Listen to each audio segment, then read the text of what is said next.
તો hey guys welcome back to my YouTube channel. તો આજનો બ્લોગ એક અલગ થવાનો છે કેમ કે આજના બ્લોગમાં મારી યુટ્યુબ જર્ની વિશે વાત કરવાની છું અને મારી ચેનલ કેવી રીતે મોનિટાઈઝ થઈ ગઈ છે, હું કઈ એપ્લિકેશન યુઝ કરું છું એડિટિંગ માટે, તો બધી થોડી નાની વસ્તુઓ તમને આજે શેર કરવાની છું. So let's start. Okay, so first હું વાત કરીશ મારી યુટ્યુબ જર્ની વિશે કે મેં બ્લોગિંગ ક્યારથી સ્ટાર્ટ કર્યું. તો 2020 પછી કોરોના પછી મેં ટ્યુટોરિયલ બનાવવાના ચાલુ કર્યા કે હેર ટ્યુટોરિયલ, ફોટો એડિટિંગના ટ્યુટોરિયલ કે કેવી રીતે એડિટિંગ થાય છે. મને એડિટિંગનો બહુ જ શોખ હતો અને કુકિંગનો બી પ્લસ બહુ જ શોખ હતો, તો હું કુકિંગના બ્લોગ્સ મૂકતી હતી, બધું મૂકતી હતી. તો એ રીતે મારી યુટ્યુબ થોડી જર્ની સ્ટાર્ટ થઈ. તો એ ટાઈમે મેં એક શોર્ટ્સ મૂકેલો ગરબાનો, કેમ કે તમે મારી ફીડમાં જોઈ શકો છો કે મને ગરબા બહુ જ ગમે છે એમ. તો મારા ફીડમાં બી ગરબા રિલેટેડ જ તમને બધા વિડીયો જોવા મળશે. તો 2022ની વાત કરું કે 2022માં મેં છે ને નવરાત્રિનો એક વિડીયો મૂકેલો હતો શોર્ટ્સમાં, જેમાં તમે માનશો કે મારા એક વિડીયો પર 6 મહિનાની અંદર, લાઈક મારા માટે તો બહુ મોટી વાત છે આ, તમારા માટે ખબર નહીં પણ મારા માટે એ ટાઈમે બહુ જ મોટી વાત હતી. 100K થયા ને ત્યારે બી મને બિલીવ નહોતું થતું કે ઓકે 100K થઈ ગયા, લાઈક 100K એટલે 1 લાખ લોકો મને જુએ છે એમ, લાઈક મને બિલીવ નહોતું થતું. પછી 100K પરથી 500K થયા અને અત્યારે તમે જોશો તો 5.2 મિલિયન વ્યૂઝ છે. 5.1 કે 5.2 મિલિયન વ્યૂઝ છે.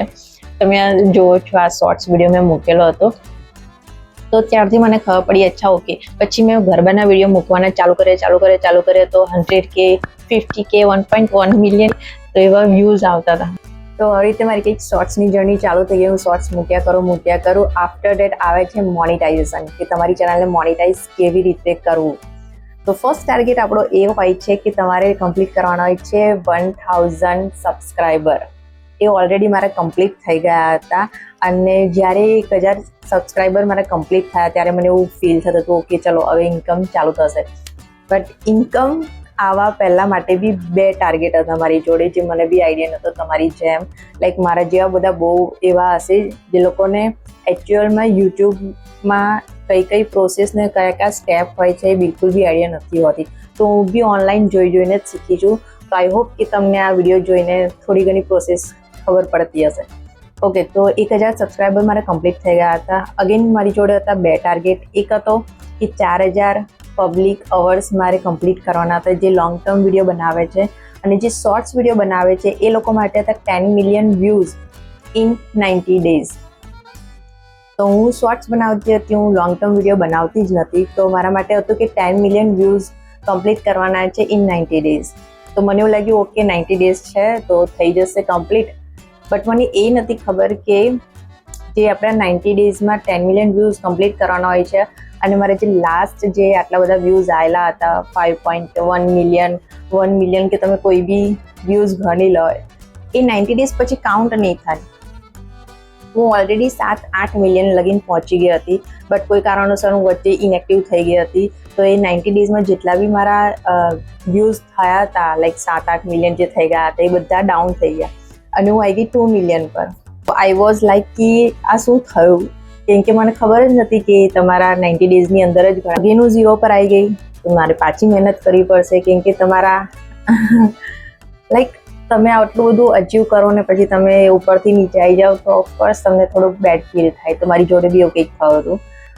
પછી મેં વિચાર્યું કે કંઈ વાંધો નહીં. તો મારા જોડે ઓપ્શન હતો એક 365 ડેઝમાં જે 4000 અવર્સ કમ્પ્લીટ કરવાના હતા. એ થોડો લોંગ ટર્મ વિડીયો બનાવી અને તમારે અચીવ કરવાનો હોય છે. તો મેં વિચાર્યું ઓકે હું બંને મૂકીશ. તો હું બંને ટાર્ગેટ પર કામ કરતી હતી, શોર્ટ્સ પર બી કામ કરતી હતી અને લોંગ ટર્મ વિડીયો પર બી હું કામ કરવાનું ચાલુ કર્યું. પછી મેં વિચાર્યું કે ઓકે હવે બ્લોગિંગ બનાવવું પડશે, કેમ કે બ્લોગિંગમાં તમારે ટાઈમ પીરિયડ વધારે હોય છે. લાઈક તમે એવરેજ ગણો કે 12 થી 13 મિનિટનો બી તમે બ્લોગ બનાવો છો તો એ કાઉન્ટ થાય છે તમારા 4000 વ્યૂઝમાં. હવે બ્લોગ સ્ટાર્ટ કરવાના છે તો એમાં plus editing, plus thumbnail, plus કે બ્લોગ કેવી રીતે બનાવો. તો આ બી એક ચેલેન્જ હતું. પછી મેં પાછું સર્ચ કર્યું બધું કે how I edit my video, how I edit my YouTube thumbnail, કેમ કે થંબનેલ બનાવતા બી નહોતું આવડતું.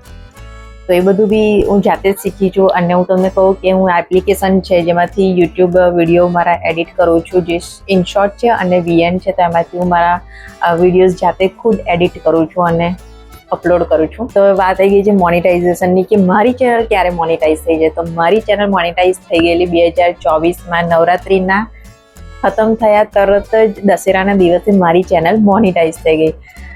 હું સવારે ઉઠી, મને ખબર હતી કે મારી ચેનલ મોનેટાઇઝ તો થઈ જ જશે, કેમ કે વોચ અવર્સ કમ્પ્લીટ થવા આવ્યા હતા. કે હું નવરાત્રિમાં ડેલી બ્લોગ બનાવતી હતી. તો મારો એક બ્લોગ વાયરલ થયો હતો જેમાં 17,000 વ્યૂઝ હતા, જે હું બતાવું છું તમને. તો આમાં 17,000 વ્યૂઝ આવી ગયા હતા. તો એક જ દિવસમાં મોનેટાઇઝ થઈ ગઈ. પછી કે મને એમ કે હજી અઠવાડિયું એવું કંઈક લાગશે, બટ એ વિડીયોના લીધે વોચ અવર્સ કમ્પ્લીટ થઈ ગયા અને મારી ચેનલ બી મોનેટાઇઝ થઈ ગઈ. તો હું બહુ જ લકી છું કે નવરાત્રિના દિવસે મારી ચેનલ મોનેટાઇઝ થઈ ગઈ. તો આવી કંઈક જર્ની હતી મારી યુટ્યુબ ચેનલ મોનેટાઇઝેશનની. વાત કરું કે મેં જે મિસ્ટેક કરી છે એ મિસ્ટેક તમે બિલકુલ બી નહીં કરતા, કેમ કે મને બહુ જ ટાઈમ થઈને મોનેટાઇઝ કરવા માટે ચેનલ. તો ફર્સ્ટ મિસ્ટેક એ હતી એલ્ગોરિધમ બહુ જ જરૂરી છે તમારી ચેનલને મોનેટાઇઝ કરવા માટે અને તમારી ચેનલને આગળ વધવા માટે. તમે પર્ટિક્યુલર એક ટાઈમ નક્કી કરો કે તમે ક્યારે બ્લોગ અપલોડ કરો છો. લાઈક એ પર્ટિક્યુલર ટાઈમ પર જ તમે સેકન્ડ બ્લોગ અપલોડ કરો.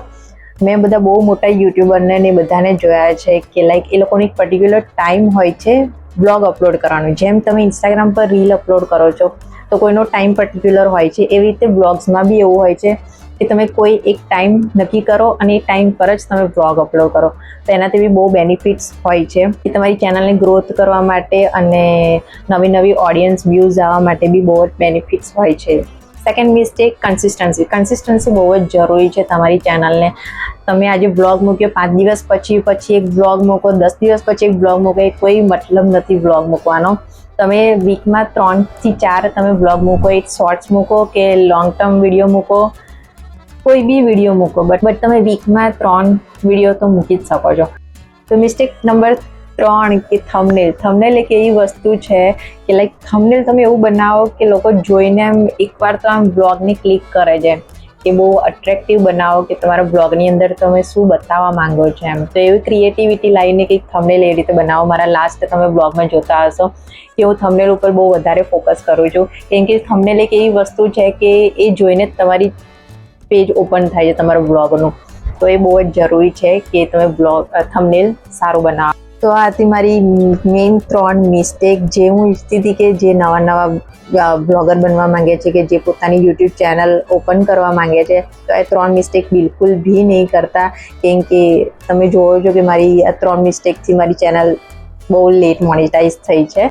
તો મારી આવી થોડી નાની એવી ભૂલો હતી જે તમે બિલકુલ બી નહીં કરતા. જો તમે નવા યુટ્યુબ બ્લોગર બનવા માંગો છો તો આ 3 મિસ્ટેક બિલકુલ બી નહીં કરતા. અને મારી કંઈક મોનેટાઇઝેશનની જર્ની કંઈક આવી હતી અને આઈ હોપ કે આ જર્ની મારી થોડી આગળ વધે અને તમે મને આવો સપોર્ટ કરતા રહો. હું બી તમને થોડું ઘણું એન્ટરટેનમેન્ટ એવું કરતી રહીશ. નવા બ્લોગ સાથે આપણે મળતા રહીશું આ ચેનલ પર. Please do like, share and comment. Gujju છોકરી Sonali Patel. Thank you so much for watching this blog. આપણે નેક્સ્ટ બ્લોગમાં મળીશું. બાય.